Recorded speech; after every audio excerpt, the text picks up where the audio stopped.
السلام عليكم ورحمة الله. أهلا بكم معنا أخوتي في هذا الفيديو الجديد حول المنتخب الوطني المغربي واللقاء أمام منتخب ليبيريا. اللقاء بطبيعة الحال جد مرتقب بين المنتخب الوطني المغربي والمنتخب الليبيري. غنتكلموا على التشكيلة ديال خط الدفاع وديال خط وسط الميدان المنتخب الوطني المغربي أمام منتخب ليبيريا المرتقبة بطبيعة الحال.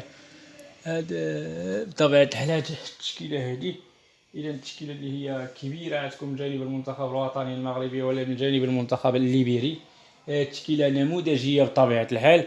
فقط جوج خطوط، خط دفاع وخط وسط الميدان ديال المنتخب الوطني المغربي. واحد التشكيلة اللي هي كبيرة بطبيعة الحال بجانب المنتخبين، المنتخب الوطني المغربي ولا من جانب المنتخب الليبيري غنتكلموا عليها بطبيعة الحال. وغنبداو بخط الدفاع، غنبداو بيونس عبد الحميد 35 أو 36 عام، لاعب البطولة الفرنسية، اللاعب اللي كيستدعي الركراكي ثاني مرة للتربص ديال المنتخب الوطني المغربي بعد أنه نادى عليه في لائحة شوتنبرغ بطبيعة الحال.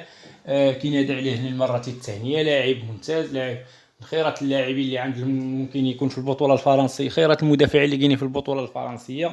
لاعب جد ممتاز بطبيعة الحال. حداه نايف أكرد، لاعب ويستام انجليزي، تكوين مغربي، 27 سنة، من خيرة اللاعبين اللي عند المنتخب الوطني المغربي. لاعب أساسي لا نقاش لا جدال في ذلك، من اللاعبين الرائعين داخل المنظومة وداخل المنتخب الوطني المغربي. لاعب صراحة رائع، من اللاعبين الممتازين داخل المنتخب. فاز بكأس المؤتمر الأوروبي في الأسبوع في الموسم اللي فات، ماشي في الأسبوع اللي فات. لاعب كيبقى لاعب عنده اسم ديالو بطبيعة الحال في المنتخب الوطني المغربي. الضيف الأمين أشرف حكيمي، لاعب باريس سان جيرمان الفرنسي، من خيرة اللاعبين اللي عند المنتخب الوطني المغربي. لاعب رائع، لاعب صراحة قيمة كبيرة، ممكن يعطيها المنتخب الوطني إضافة كبيرة، ممكن يعطيها المنتخب الوطني المغربي. لاعب صراحة رائع، من اللاعبين الرائعين داخل المنظومة وداخل المنتخب الوطني المغربي. طاهر الأيسر ناصر المزراوي، لاعب بايرن ميونخ الألماني، من اللاعبين الممتازين داخل المنظومة المغربية وداخل المنتخب الوطني المغربي. لاعب واخا المدرب الكوتش ديالنا الركراكي كيبدل له المركز، ما عندوش غرام ديال المشكل، كيأدي اللي عليه بطبيعة الحال، لا جدال ولا نقاش في ذلك. نمشيو من خط وسط الميدان، نبدا بأسامة العزوزي، لاعب بولونيا الإيطالي بطبيعة الحال.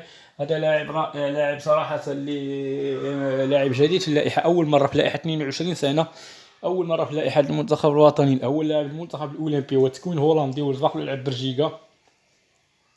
لاعب صراحة وكذلك في هولندا، تكوين هولندي، زعما هولندي، هادشي اللي ما عرفتش واش يكون لعب شي نادي هولندي على ما اعتقد.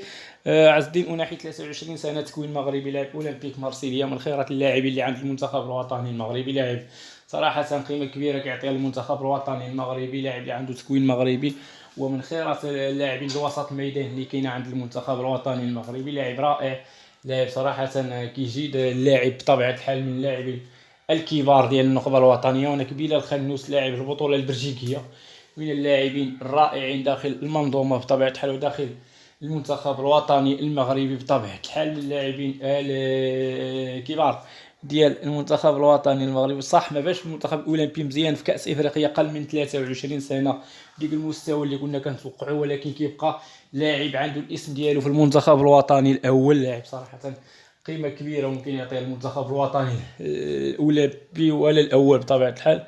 مرتقب انه يشارك حتى في الالعاب الاولمبيه، لانه فقط عنده 19 وغتكون عنده 20 سنه باقي، ما ممكن طبعا الحال يكون مشرفنا في الالعاب الاولمبيه اللي غتقام بفرنسا، وكاس افريقيا اللي غتقام في كوت ديفوار. اذا اللاعب صراحه قيمه كبيره، ممكن يعطيها المنتخب الوطني المغربي.